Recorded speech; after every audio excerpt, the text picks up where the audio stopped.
Dans nos vies de parents, un mot revient souvent.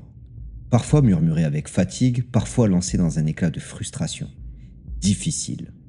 Comme si un enfant pouvait naître marqué par une énigme qu'il nous faudrait résoudre.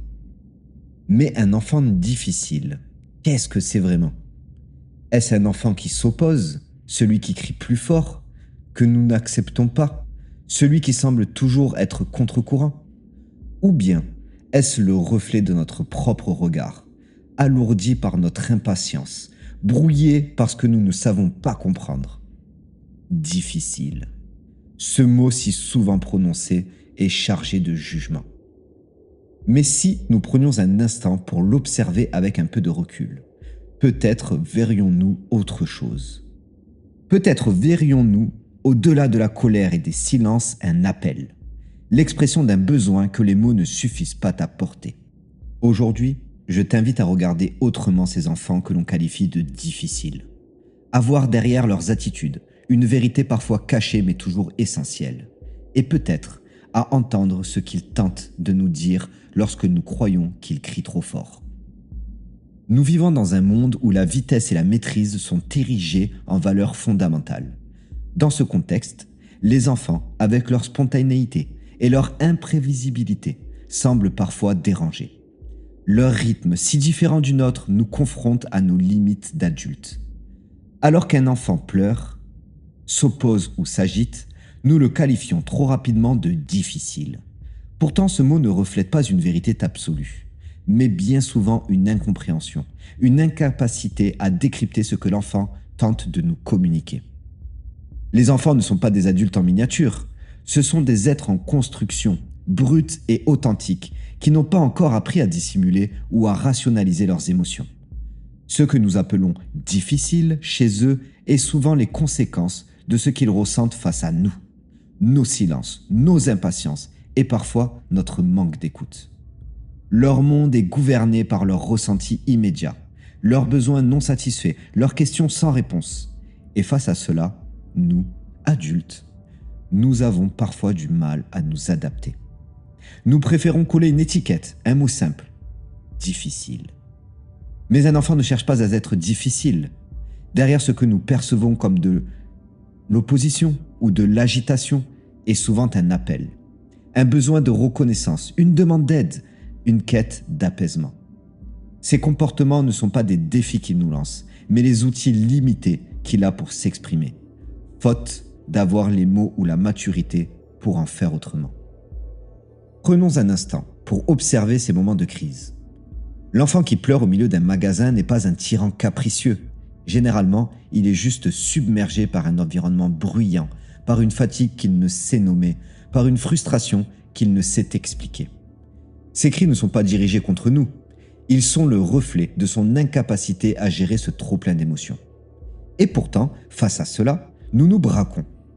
Nous voyons la scène, les regards des autres, notre propre fatigue.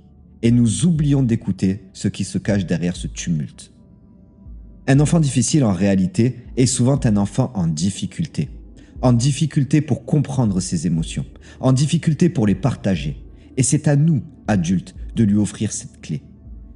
De lui montrer que ses émotions ont leur place, qu'elles peuvent être accueillies sans jugement. Pense à une plante. Lorsqu'elle ne pousse pas comme nous l'entendons, ce n'est pas elle que nous remettons en question. Nous regardons ses conditions. A-t-elle suffisamment de lumière? A-t-elle suffisamment d'eau, d'attention? Et nous ajustons, nous tâtonnons jusqu'à ce qu'elle trouve son équilibre. Et si nous adoptons cette même démarche envers nos enfants? Non pas pour les corriger, mais pour comprendre ce dont ils ont besoin pour s'épanouir. Un enfant n'est jamais difficile par essence. Il ne cherche pas à défier ou à contrarier pour le plaisir. Il cherche à exister dans un monde qu'il découvre à peine. Et ce monde, parfois, lui semble immense, incompréhensible, écrasant. Notre rôle n'est pas de le briser pour qu'il rentre dans nos cases, mais de l'aider à grandir, à se construire et à trouver sa place. Et si au lieu de nous arrêter sur ce que nous voyons en surface, nous cherchons à comprendre ce qui façonne ses comportements? Si nous regardions non seulement l'enfant, mais aussi l'environnement qui l'entoure, les émotions qui l'absorbent, les influences qui le guident ou l'ébranlent. C'est ce que nous explorerons maintenant. Un enfant ne grandit pas dans un vase clos. Chaque émotion qu'il exprime, chaque comportement qu'il adopte est une réponse à ce qu'il perçoit, à ce qu'il vit et à ce qui l'entoure. Un enfant est comme une rivière qui prend sa forme et sa force en fonction des rives qui la contient. Et ces rives, ce sont vous, ce sont nous, ses parents, ses enseignants, son entourage. L'environnement d'un enfant est un miroir. Ce qu'il ressent, il l'absorbe. Ce qu'il observe, il l'imite. Et ce que nous lui transmettons, consciemment ou non, devient une partie de lui. Chaque mot que nous prononçons, chaque regard que nous lui offrons ou que nous lui refusons, modèle peu à peu ses comportements et ses émotions. Ce n'est pas une charge, mais une opportunité, celle de créer un environnement où il peut s'épanouir. Lorsque nous voyons un enfant s'agiter, pleurer ou se replier, il est essentiel de se demander « Que reflète-t-il ? Nos propres peurs ? Nos colères ? Nos impatiences ? » Prenons un exemple simple. Une maison où les tensions règnent, où les voix s'élèvent souvent, où l'amour est présent mais maladroitement exprimé. Dans un tel environnement, l'enfant absorbe chaque fragment de cette énergie. Il ne peut pas encore comprendre ce qu'il ressent, mais il le manifeste, par des colères inexpliquées, par des angoisses soudaines, par des comportements que nous qualifions, encore une fois, de difficiles. Pourtant, ce ne sont que des réponses à ce qu'il vit. De même, un enfant qui grandit dans un environnement instable, où les repères changent sans cesse, où l'insécurité émotionnelle vacille, développera des réactions adaptées à cette instabilité. Il cherchera à attirer l'attention constamment, non par égoïsme, mais parce que c'est sa manière de s'assurer qu'il est vu, qu'il existe, qu'il compte. Ce ne sont pas des caprices, ce sont des stratégies de survie émotionnelle. Mais l'environnement ne se limite pas à la maison. Il y a aussi l'école, la société, les écrans. Tout ce qui entoure l'enfant joue un rôle dans son développement. Un enfant submergé par des attentes scolaires démesurées peut se replier ou au contraire exploser.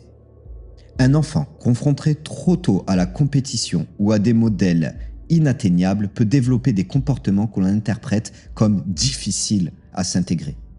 Mais nous devons regarder au-delà de l'enfant lui-même pour comprendre ce qu'il traverse. Ces comportements ne sont jamais isolés.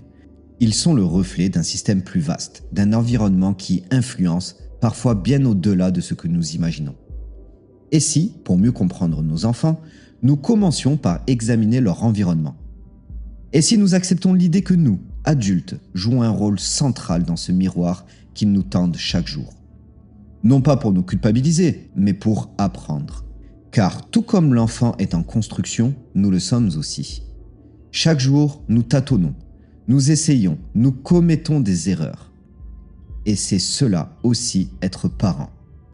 Une remise en question constante, une volonté de grandir avec l'enfant. L'enfant est comme une jeune pousse. Si elle se courbe, elle peine à grandir. Ce n'est pas parce qu'elle est difficile, c'est parce que la lumière lui manque ou que ses racines ne trouvent pas assez de nutriments. En ajustant ce qui l'entoure, nous lui donnons une chance de s'épanouir pleinement. Et il en va de même pour nos enfants. Nous ne pouvons pas changer leur nature, mais nous pouvons transformer ce qui influence, ce qui les façonne. Donc, comprendre l'environnement de l'enfant, c'est déjà un premier pas. Mais pour l'encourager pleinement, il nous faut aller voir plus loin, apprendre à répondre à ses besoins avec bienveillance, tout en lui offrant des repères solides. Et surtout, développer une nouvelle façon d'interagir avec lui, basée sur l'écoute et la connexion. Explorons tout cela maintenant. Accompagner un enfant, c'est bien plus que corriger des comportements ou imposer des règles. C'est un acte de création. C'est bâtir une relation unique, faite de regards, de gestes, de mots. Une relation qui nourrit, qui guide, qui éclaire. Mais pour cela, il faut d'abord apprendre à regarder l'enfant autrement.